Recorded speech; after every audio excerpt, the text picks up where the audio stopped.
നമസ്കാരം, ചാനൽ 91 ന്യൂസിലേക്ക് സ്വാഗതം. കിലോ കണക്കിന് സ്വർണമാണ് എയർപോർട്ട് വഴി കള്ളക്കടത്തായി ദിനംപ്രതി ഇന്ത്യയിലെത്തുന്നത്. അതിൽ സിംഹഭാഗവും എത്തുന്നത് നമ്മുടെ കൊച്ചു കേരളത്തിലേക്കാണ്. യാത്രക്കാർ കടത്തുന്ന കിലോ കണക്കിന് സ്വർണത്തിൽ വളരെ ചെറിയൊരു ഭാഗം മാത്രമാണ് കസ്റ്റംസിന്റെ പിടിയിലാകുന്നത്.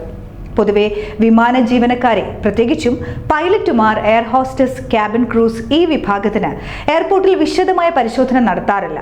ഈ അവസരം മുതലെടുത്തുകൊണ്ടാണ് എയർപോർട്ട് വഴിയുള്ള വിമാന ജീവനക്കാരുടെ ഹിമാലയൻ കള്ളക്കടത്ത് ഇപ്പോൾ നടന്നുകൊണ്ടിരിക്കുന്നത്.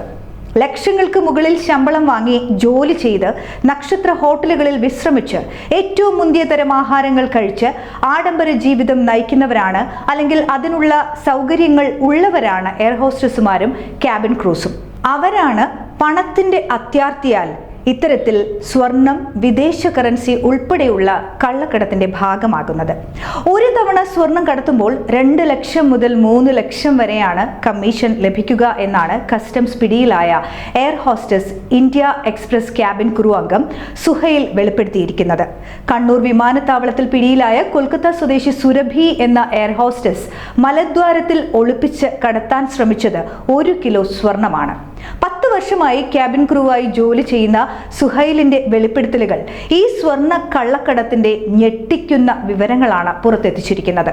വിദേശത്തു നിന്ന് എത്തുന്ന സ്വർണ്ണ കള്ളക്കടത്ത് ഏജന്റുമാരായ യാത്രക്കാർ കടത്തിക്കൊണ്ടുവരുന്ന സ്വർണം വിമാനത്താവളത്തിലെ ശുചിമുറിയിൽ എത്തിക്കുന്നു.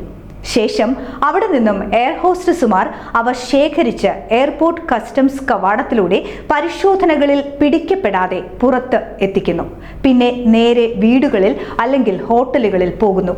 അവിടെ നിന്നും സുഹൈലിനെ പോലെ പരിചയസമ്പന്നരായ വിമാന ജീവനക്കാർ സ്വർണം കളക്ട് ചെയ്ത് മാഫിയകൾക്ക് നൽകി ലക്ഷങ്ങൾ കമ്മീഷൻ കൈപ്പറ്റുന്നു. സുരഭി എന്ന എയർ ഹോസ്റ്റസ് മാത്രം പലതവണയായി 25 കിലോ സ്വർണം കടത്തിയെന്നാണ് വെളിപ്പെടുത്തൽ. ഇതൊക്കെ വല്ലപ്പോഴും കൂടി പിടിക്കപ്പെടുന്ന ചെറിയൊരു ശതമാനം മാത്രമാണ്. 100 കണക്കിന് വിമാനങ്ങളാണ് വിദേശങ്ങളിൽ നിന്നും ഇന്ത്യൻ എയർപോർട്ടുകളിൽ മിനിറ്റ് വ്യത്യാസത്തിൽ പറന്നിറങ്ങുന്നത്. ഇതിൽ ഭൂരിഭാഗം പറക്കലിലും സ്വർണ്ണ കള്ളക്കടത്ത് നടക്കുന്നുണ്ട്. സ്വർണത്തിന് പുറമെ കോടിക്കണക്കിന് രൂപയുടെ വിദേശ കറൻസിയും ബ്ലാക്കായി വിമാനത്താവളങ്ങൾ വഴി ദിനംപ്രതി ഇന്ത്യയിലേക്ക് എത്തിക്കൊണ്ടിരിക്കുന്നു. ചുരുക്കം പറഞ്ഞാൽ വേലി തന്നെ വിളവ് തിന്നുന്ന അവസ്ഥ. ഇന്ത്യയിലേക്ക് സ്വർണം കൊണ്ടുവരുന്നതിനോ വിദേശ കറൻസി കൊണ്ടുവരുന്നതിനോ നിയമപരമായി തടസ്സങ്ങളില്ല. പക്ഷേ അതൊക്കെ കൃത്യമായ മാനദണ്ഡങ്ങൾ പാലിച്ചുകൊണ്ട് നികുതി അടച്ച് സുതാര്യമായി വേണം എത്തിക്കാൻ. രാജ്യത്തിന്റെ സാമ്പത്തിക സുരക്ഷയെ ഗൗരവമായി ബാധിക്കുന്നതാണ് ഇങ്ങനെ സ്വർണം ഒളിച്ചു കടത്തുന്നത്. ഈ സ്വർണ്ണ കള്ളക്കടത്ത് വഴി രാജ്യത്തിന് കോടിക്കണക്കിന് രൂപയുടെ നഷ്ടം സംഭവിക്കുന്നുവെന്ന് മാത്രമല്ല, ഏറ്റവും ഉത്തരവാദിത്വത്തോടെ ചെയ്യേണ്ട എയർ ഹോസ്റ്റസ്, ക്യാബിൻ ക്രൂ സ്വർണ്ണ മാഫിയയോടൊപ്പം ചേരുന്നത് രാജ്യസുരക്ഷയ്ക്ക് തന്നെ വലിയ ഭീഷണിയായി മാറുകയാണ്. പലപ്പോഴും ഇത്തരം സ്വർണ്ണ കള്ളക്കടത്തുകളിൽ കസ്റ്റംസ് ഓഫീസർമാർക്കും പങ്കുണ്ട് എന്നുള്ളതാണ് മറ്റൊരു യാഥാർത്ഥ്യം.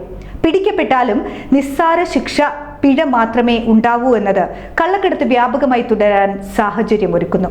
നിയമങ്ങൾ ശക്തമാക്കി, പരിശോധനകൾ കഠിനമാക്കി ഈ സ്വർണ്ണ കള്ളക്കടത്തിനെ പ്രതിരോധിച്ചില്ലെങ്കിൽ രാജ്യസുരക്ഷയ്ക്ക് തന്നെ വലിയ അപകടങ്ങൾ നമുക്ക് നേരിടേണ്ടി വരും. News desk, channel 91.